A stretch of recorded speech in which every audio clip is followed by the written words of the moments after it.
नमस्कार, मैं हूं आपके साथ मयंक मिश्रा। आज 8 तारीख है और देखिए मैं सीधा पॉइंट पर आना चाहता हूं। सऊदी अरब, तुर्की और पाकिस्तान के बीच जो डिफेंस डील हुई है, नेटो स्टाइल में जो डील साइन की गई है, जिसकी शर्त यह है कि एक देश पर हमला दूसरे देशों पर हमला माना जाएगा, यानी सऊदी पर हमला होता है वो तुर्की और पाकिस्तान पर भी हमला माना जाएगा, और इसी तरह किसी भी देश पर हमला होता है तो वो बाकी दोनों देशों पर भी हमला माना जाएगा।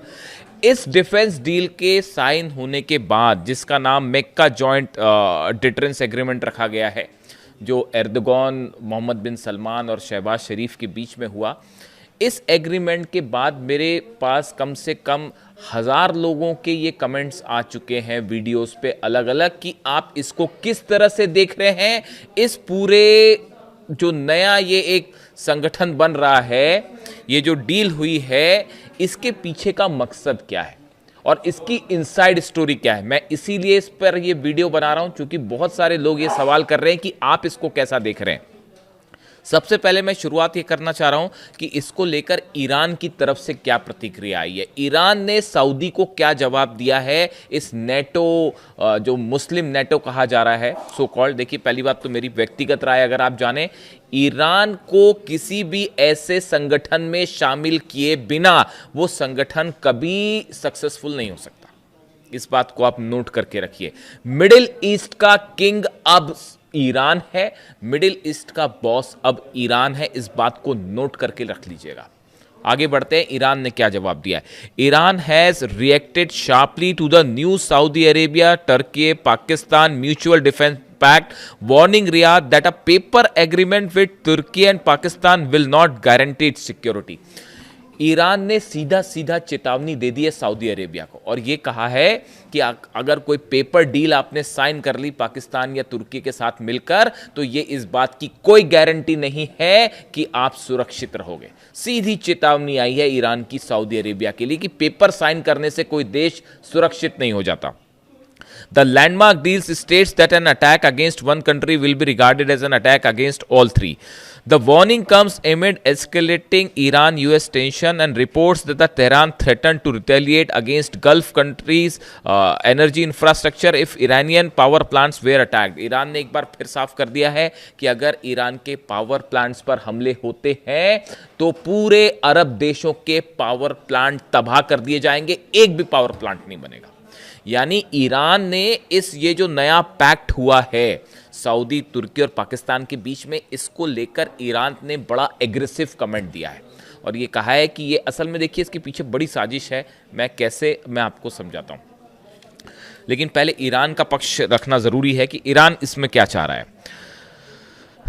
देखिए, इसमें ईरान की तरफ से 2-3 बातें साफ कर दी गई। पहली बात, सऊदी को सीधी चेतावनी दी गई है। ये काफी समय बाद हुआ है ऐसा जब ईरान ने सीधा सीधा सऊदी को वार्निंग दी है। देखिए, अब तक क्या हो रहा था कि ईरान जो है वो अरब देशों को वार्निंग दे रहा था कि अगर हमला होगा तो आपके इंफ्रास्ट्रक्चर पर हमला होगा, या जॉर्डन, बहरीन, या जो है वो कुवैत पर हमले होंगे। लेकिन ये काफ़ी दिनों बाद, आप देखिए, पहला मौका है जब ईरान ने सीधा सऊदी को चैलेंज किया है, सऊदी को वार्निंग दी।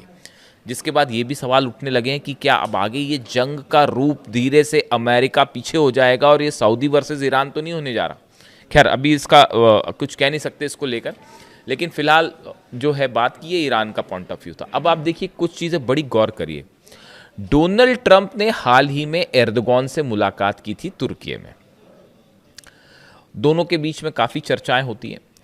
मोहम्मद बिन सलमान की डोनाल्ड ट्रंप से जो है वो फ़ोन पर लंबी बातें होती हैं और शहबाज शरीफ और मुनीर से तो होती है। ऐसे में क्या आपको ये लगता है कि ये जो संगठन नया बना है, मेका जॉइंट डिटरेंस एग्रीमेंट, जो सऊदी, तुर्की और पाकिस्तान के बीच में हुआ है, ये क्यों बनाया गया? इसका मकसद क्या है इसको बनाने का? क्या ये इजराइल के खिलाफ संगठन बना है? बिल्कुल नहीं बना, बिल्कुल नहीं बना। इस संगठन से इजराइल के लिए कोई समस्या नहीं है। जब तक अमेरिका बैठा है, ये कोई जो संगठन बना है इजराइल के खिलाफ नहीं बना है। देखिए, इसका ईरान को लेकर क्या रुख होगा और इसका अमेरिका को लेकर क्या रुख होगा, ये जो चीजें हैं, ये 2 सवाल ऐसे हैं जो बेहद अहम हैं। अगर आप मुझसे व्यक्तिगत राय पूछें तो ये संगठन जो आनन फानन में तेजी से बनाया गया और इन हालात में बनाया गया जब हूती जो है वो नजरान में हमले कर रहे हैं। हूती जो है वो ये दावा कर रहे हैं कि हमने सऊदी के अलाइंड फोर्सेस के 100 लोगों को मार दिया है। हूती ये दावा कर रहे हैं कि हमने 12 टैंकर सऊदी के जला दिए हैं, सारे पोर्ट सऊदी के बंद कर दिए गए हैं और सऊदी का एक बूंद तेल बाहर नहीं निकल पा रहा। सऊदी अपनी रक्षा करने की हालत में है नहीं। ये तो तब है जब हूती हमला कर रहा है। ईरान ने तो हमला किया ही नहीं। ईरान की मिसाइल जब सऊदी में गिर रही हैं तो इंटरसेप्टर्स खत्म हो चुके हैं। लगभग जो है बताया जा रहा है 70% इंटरसेप्टर्स जो है सऊदी के खत्म हो गए, अमेरिका वाली जो पेट्रियट मिसाइल्स थी। तो ऐसे में देखिए, पहली बात तो ये कि सऊदी को अपनी चिंता सता रही है। सऊदी ये बात समझ चुका है कि ईरान अमेरिका जो है वो रक्षा नहीं कर सकता। डोनाल्ड ट्रंप किसी भी अरब देश की रक्षा नहीं कर सकते। अब ये फैक्ट है, ये ट्रुथ है। अब इसको लेकर कोई कंफ्यूजन किसी को नहीं होना चाहिए। ये बात हम शुरू से कह रहे थे। ये बात 2 साल से मैं आपको बता रहा था कि अगर आप हमले करोगे ईरान के ऊपर तो अरब पर ऐसा हमला होगा और अमेरिका बचा नहीं पाएगा। 2 साल से हम आपको ये बात समझा रहे थे, लेकिन अल्टीमेटली देखिए वो बात सच साबित हुई ना। तो अब ये पूरा अरब देश समझ चुके हैं। जॉर्डन समझ गया, बहरीन समझ गया, कुवैत, और किसी को शक है तो देख लीजिए जाके इन देशों में बेसिस का क्या हाल है। जहां मर्जी होगी ईरान वहां मिसाइल मारेगा और आप नहीं रोक पाओगे। बात नंबर 1। तो सऊदी को अपनी सिक्योरिटी की चिंता है कि भाई अमेरिका तो कर नहीं सकता तो कुछ दूसरी चीज़ से सिक्योरिटी की जाए। तो इसलिए ये एक पैक्ट साइन किया गया है कि किसी तरह से जो है दूसरे देशों से जो है मदद मिलेगी, हथियारों की मदद मिलेगी, संभवतः ऐसा सोचता होगा सऊदी। दूसरी, जब अमेरिका के पास ही हथियार कम पड़ रहे हैं, देख ही रही हैं आप, खबर देख ही रहे हैं, डोनाल्ड ट्रंप फंस गए और कितना हैसगत से उनकी लड़ाई हो गई, अपने रक्षा मंत्री से ही सब कुछ चल गया वो। तो जब उसके पास हथियार नहीं बचे तो इनको क्या हथियार देंगे वो समझिए बात। तो सऊदी को पहले अपनी सुरक्षा की चिंता, बात नंबर 1। बात नंबर 2, सऊदी को यह भी लगता है कि ऐसा पैक्ट हो जाएगा तो कल को ईरान के ऊपर दबाव बनाना है या हूती पर दबाव बनाना है या कोई ऐसी सिचुएशन खड़ी हो जाए जिसमें वॉर हो जाए मिडिल ईस्ट में बड़ा, तो उस समय तुर्की और पाकिस्तान और दूसरे देश जो इसमें शामिल हो जाएं, और भी शामिल हो जाएंगे शायद, वो दबाव बनाने के काम आएंगे। कम से कम एक सपोर्ट तो देंगे, सऊदी को बचाने की कोशिश तो करेंगे, बायलैटरल टॉक करके और किसी तरह से बातचीत, हस्तक्षेप करके ईरान को रोकेंगे तो कल को ईरान ने हमला कर दिया तो। ये बात नंबर 2। लेकिन जो तीसरा पॉइंट है ये बेहद अहम है, इसको ध्यान से समझिए। तुर्की जो है वो नेटो का सदस्य है, सऊदी नहीं है, पाकिस्तान नहीं है। सऊदी जो है वो नेटो का सदस्य नहीं है, लेकिन तुर्की जो है वो नेटो का सदस्य है। और नेटो क्या कहता है? नेटो का नियम ये कहता है कि एक देश पर अगर हमला होता है तो वो सब पर हमला माना जाएगा। अगर कोई देश जंग में कूदता है और उस पर स्ट्राइक हो रहे हैं तो वो सबके खिलाफ जंग मानी जाएगी। इसी वजह से आप देखिए यूक्रेन जो अब तक सामना कर पा रहा है रूस का, ये क्या यूक्रेन वर्सेस पुतिन जंग हो रही है? ये रूस वर्सेस नेटो की जंग है। अमेरिका हथियार दे रहा है, नेटो के जितने देश हैं, जर्मनी, इटली, ये सब के सब हथियार दे रहे हैं साहब। इसीलिए जेलेंस्की अब तक जंग कर पा रहे हैं, वरना यूक्रेन तो कब का ये जंग हार चुका था। तो ये नेटो वर्सेस रूस की जंग है। तो आपने क्या किया कि तुर्की नेटो का सदस्य है, तुर्की के खिलाफ जंग मतलब नेटो के खिलाफ जंग मानी जाएगी।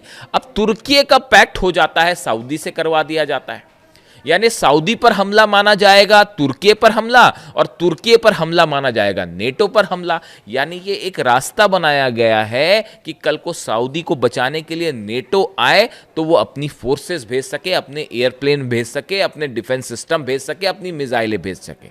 समझ रहे हैं आप इस बात को?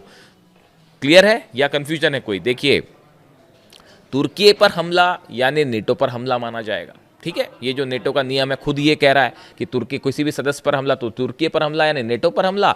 और अब ये डील होने के बाद, ये मेका जॉइंट डिटरेंस एग्रीमेंट के बाद, सऊदी पर हमला यानी तुर्की पर हमला माना जाएगा, और तुर्की पर हमला यानी नेटो पर हमला, तो फिर नेटो भी सऊदी की मदद कर सकता है तुर्की के जरिए खास तौर पर। यानी एक देखिए मिडिल ईस्ट में हकीकत क्या है? हकीकत ये है कि अमेरिका और इजराइल का तो खैर ईरान से अब कोई मुकाबला ही नहीं है। ईरान जब चाहे वो इजराइल को घुटनों पे ला देगा, जब चाहे तब। अकेले जंग करने की हिम्मत ही नहीं। आप दुनिया के किसी डिफेंस एक्सपर्ट से जाके पूछ लो, क्या इजराइल ईरान के साथ अकेले जंग कर सकता है? बिल्कुल नहीं कर सकता। नेतन्याहू, इजराइल, मोसाद, सब ये जंग हार चुके हैं। ये मैं डंक की चोट पे कहने को तैयार हूं और मुझे किसी ये कहने में कोई हर्ज नहीं है। कौन सा डिफेंस एक्सपर्ट आप ले आए, क्या कर पाए इजराइल के जेट्स, बताइए। और अगर अकेले लड़ लें तो उसके बाद तो वो हाल होगा जो जॉर्डन, कुवैत और बहरीन का हुआ। इतना ठोकेगा ईरान।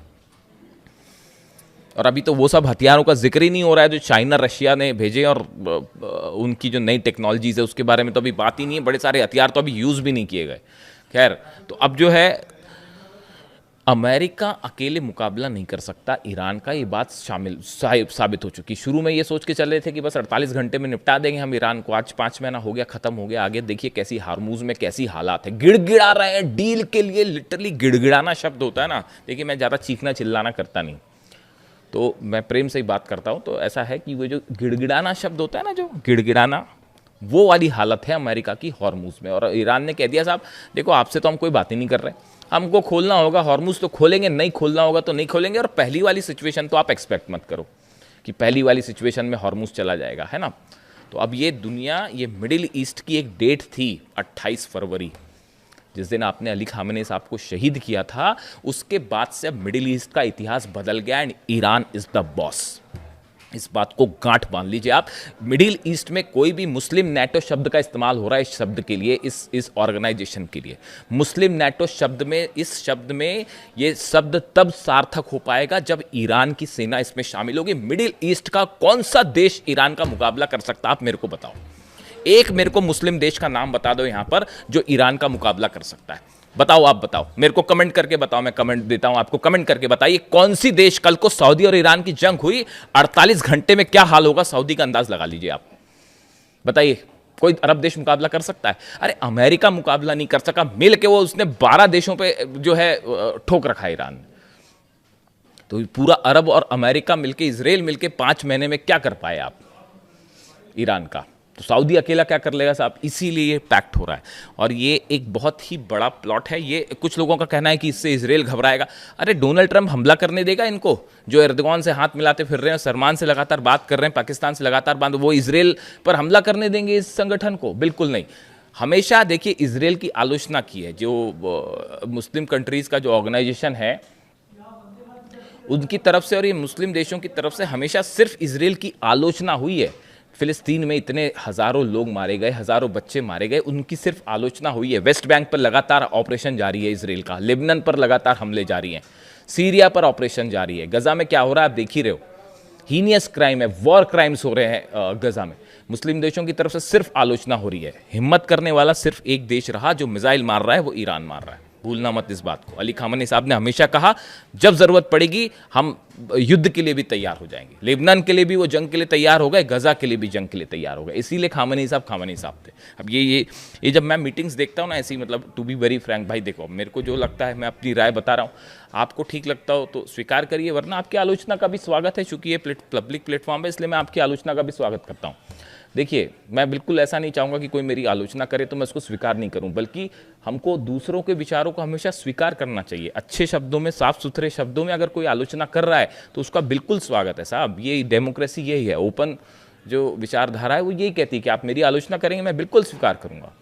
जब ऐसे डील्स में होते देखता हूँ ना, तमाम जो नेता इस पूरी जंग में इन्वॉल्व हैं, चाहे अरब देशों के हो, चाहे अमेरिका हो, इजराइल हो, इन सबको देखने के बाद देखिए ऐसा लगता है कोई भी कदम होता है उसमें किसी तरह की साजिश नज़र आने लगती है। सामने कुछ और हो रहा है, पर्दे के पीछे कुछ और हो रहा है, डिफेंस डील हो रही है तो किसके मन में क्या प्लान है, ट्रम्प की क्या साजिश है, इजराइल की क्या साजिश है। आप देखिए एक शख्स थे सिर्फ अली खामेनी साहब, जिनकी मंशा पर कभी कोई शक नहीं करता था, दुश्मनों को भी शक नहीं था। उन्होंने कह दिया कि साहब मैं जो सामने वो पीछे मैं बात नहीं करूंगा मतलब नहीं करूंगा, मैं डील नहीं करूंगा मतलब नहीं करूंगा। उन्होंने कहा था अमेरिका से बात करने का कोई मतलब नहीं है। आज देखो आज क्या हालात है, इतनी जंग हो चुकी, इतनी जंग हो गई इतने दिनों बाद, 5 महीने की जंग देखिए। इतनी जंग के बाद क्या वो बात सही साबित हो रही है? नहीं हो रही है कि डील का कोई अंदाजा, बातचीत का कोई नतीजा निकल रहा है? नहीं निकल रहा। तमाशा बना रखा है कि बस अब जंग हो रही है, नहीं अब बात अच्छी हो रही है, नहीं आप सीज फायर कर लेते तो ऐसा कर लेते। बात सच साबित हुई ना अली खामेनी साहब की, ये विजन था उनका, इसीलिए he was the supreme leader and that's why I like Ali Khamenei साहब। इसीलिए मैं उनकी तारीफ करता हूँ, उन्हें पसंद करता हूँ कि उनका विजन देखिए कितनी क्लैरिटी के साथ है। उनको पता था कौन दुश्मन है, कौन दोस्त है, कौन क्या। इसीलिए उन्होंने कहा था सऊदी को लेकर, वो हमेशा ये चाहते थे कि शिया और सुन्नी के बीच में ये जो एक तनाव वाली स्थिति है ये हमेशा दूर हो जाए, और हर अरब देश को ये समझना चाहिए कि असली दुश्मन कौन है। ये बात वो हमेशा समझाते रहे। खैर, तो अभी देखिए मुझसे चूंकि इस ऑर्गेनाइजेशन के बारे में बोला गया था, इस डील के बारे में पूछा गया था, मक्का जॉइंट डिटरेंस एग्रीमेंट के बारे में आपकी क्या राय है? मेरी बड़ी साफ राय है कि ये अमेरिका के बैकिंग के साथ एक एग्रीमेंट किया गया है जिसका लक्ष्य है ईरान और हूती या हिजबुल्ला ऐसे संगठनों को काउंटर करना, ये कोई बड़ा इजराइल के खिलाफ कुछ नहीं है, भूल जाइए। और ये चूंकि अकेले अमेरिका मुकाबला नहीं कर सकता, इजराइल मुकाबला नहीं कर सकता, तो अरब देशों को ईरान के खिलाफ खड़े करने की, और ज़रूरत पड़ी तो इन देशों को आपस में जंग में शामिल करने की। हॉर्मुज़ खुल नहीं पा रहा तो बोले क्या एक पैक्ट करवा देते हैं, चाहे ताकि मिल के हॉर्मुज़ खुलाएं। खुद बैठे बैठे वहाँ तमाशा देखो, खुद की उधर जनरल डेन कैन कह ही रहे हैं अमेरिका की कि जो है वो बाहर निकलना चाहिए, अब कैसे युद्ध से बाहर निकला जाए। तो ये एक बड़ा प्लान है ईरान के खिलाफ एज ऑफ नाउ जो स्थिति लगती है। कमेंट करके आप बताइए आपको क्या लगता है, और आपके सारे कमेंट्स मैं पढ़ूंगा और जवाब देने की भी कोशिश करूंगा। Thank you so much.